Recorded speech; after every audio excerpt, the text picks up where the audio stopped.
నిజామాబాద్ జిల్లా బద్వేల్లో ఎర్రచందనం అక్రమ రవాణాకు పాల్పడుతున్న ముఠాను అరెస్ట్ చేశారు బద్వేల్ రూరల్ పోలీసులు.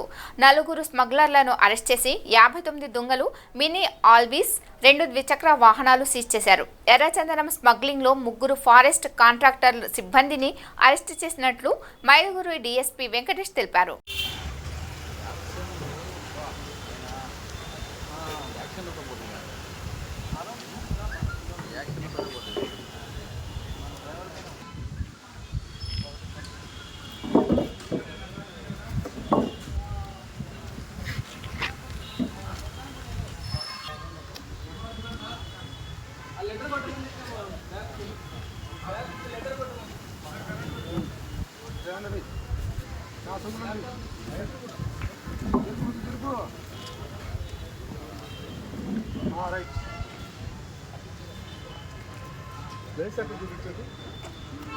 ఇస్తాను ప్రొసీడింగ్ ఇస్తాను.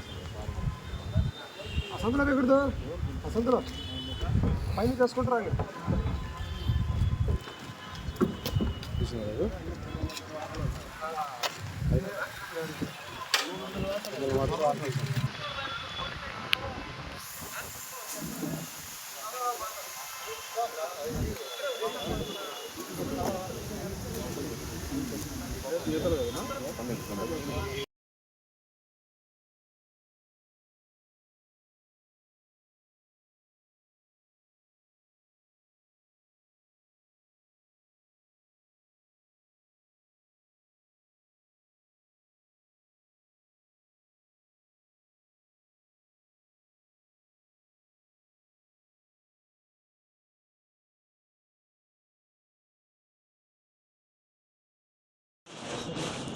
రమ్మని చెప్పా బాబు రాజు, రమ్మని చెప్పు.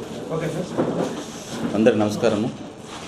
మన గౌరవ కడప జిల్లా ఎస్పీ గారు అయిన శ్రీ హర్షవర్ధన్ రాజు యొక్క ఉత్తర్వుల మేరకు ఎర్రచందనము, గాంజా గురించి ఎక్కువ ఫోకస్ చేయండి, ఎటువంటి పరిస్థితుల్లో రవాణా చేయకూడదని చెప్పేసి చెప్పినందువల్ల నిన్న మాకు టీం ఫామ్ చేసేసి మాకు రావడానికి సమాచారం మేరకు మన బద్వేల్ రూరల్ సిఐ విక్రమసింహ, అదేవిధంగా బద్వేల్ రూరల్ ఎస్ఐ రవికుమారు వాళ్ళ ఆధ్వర్యంలో ఒక టీం బయలుదేరి రాబడిన సమాచారం మేరకు ఎస్పీవై నెల్లూరు జిల్లా రోడ్డుకు దక్షిణ వైపు ఉన్న రేగుమనుకుంట దగ్గర అక్కడ ఒక వెహికల్ పట్టుకోవడం జరిగింది. అక్కడ 4 మెంబర్స్ పట్టుకోవడం జరిగింది. దాంట్లో రసూలు, ప్రసాదు, చిన్న వీళ్ళందరూ కూడా యొక్క మరిపాడు మండలం, నెల్లూరు జిల్లా మరిపాడు గ్రామం వీళ్ళందరూ కూడా వీళ్ళు వచ్చేసి ప్రజెంట్ రసూలు, ప్రసాద్ అనే వాళ్ళు వచ్చేసి ఈ ఫారెస్ట్ వాచర్గా పనిచేస్తున్నారు.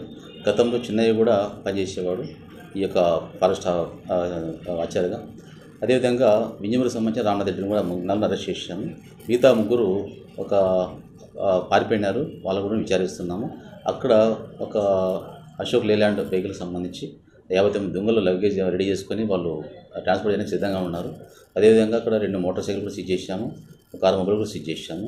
ఇది దాదాపు ఆ మోటార్ సైకిల్స్, ఆ దుంగలు 159 దుంగలు, లేలాండ్ అవన్నీ కలిపి దాదాపు 21 లక్షల రూపాయలు యొక్క విలువ ఉంటుంది. సో ఇవన్నీ కూడా మేము స్వాధీనం చేసుకున్నాము. ముద్దని అరెస్ట్ చేసి ఈరోజు కోర్టుకు పంపిస్తున్నాము, తిరుపతి కోర్టుకి. అరెస్ట్ కోర్టు సపరేట్ ఉంది, తిరుపతి దాన్ని పంపిస్తున్నాము. ఇక మీద కూడా మేము ఈ యొక్క ఫారెస్ట్ సంబంధించి అయితే ఈ యొక్క మన ఎర్రచందనం సంబంధించి నిఘా పెడతాము. ఖచ్చితంగా పాత నేరస్తులను కూడా వాళ్ళకి నిఘా పెడతాము. ఇటువంటి పరిస్థితుల్లో ఈ ఫారెస్ట్ సంబంధించి ఎర్రచందనం రవాణా చేయడం అయితేనేమి, అదేవిధంగా వాళ్ళు కలిగి ఉండడం కానీ పని చేస్తాము, కఠినంగా చర్యలు తీసుకుంటాం. అదేవిధంగా మా ఎస్పీ గారు కూడా ఈ యొక్క టీంని బాగా అభినందించారు. మన బద్వేల్ రూరల్ ఎస్ఐ గారిని, అదే బద్వేల్ రూరల్ ఎస్ఐ గారిని అందరూ కూడా ధన్యవాదాలు తెలిపారు. Thank you. అవును, అతని మీద చాలా కేసులు ఉన్నాయి. మన స్టేషన్ పరిధిలో కూడా కొన్ని 3 కేసులు ఉన్నాయి. అంతకు అరెస్ట్ చేసినాము. వీళ్ళు వచ్చేసి ఫారెస్ట్ వాచర్స్ అంటే టెంపరీగా తీసుకుంటారు అన్నమాట వాళ్ళని. అంటే వీళ్ళ యొక్క మన డిఎఫ్ వాళ్ళు ఈ యొక్క దగ్గరున్న పరిశీలన ప్రదేశాలకు సంబంధించి అక్కడైతే ఐడియా ఉంటుందని చెప్పేసి వాచర్గా నియమించుకుంటారు, కాంట్రాక్ట్ బేస్ మీద నియమించుకుంటారు. అవుట్ సోర్సింగ్ ఉన్నారు. 2 రసూలు, ప్రసాద్ వాళ్ళు పనిచేస్తున్నారు. గతంలో కూడా చిన్న పనిచేస్తున్నారు. అందరూ కూడా నెల్లూరు జిల్లా వాళ్ళంతా ఇంకా తప్పించుకోపోయినారు. వాళ్ళకు కూడా మేము సమాచారం ఇంకా పెట్టుకున్నాము. అక్కడ అరెస్ట్ చేస్తాం.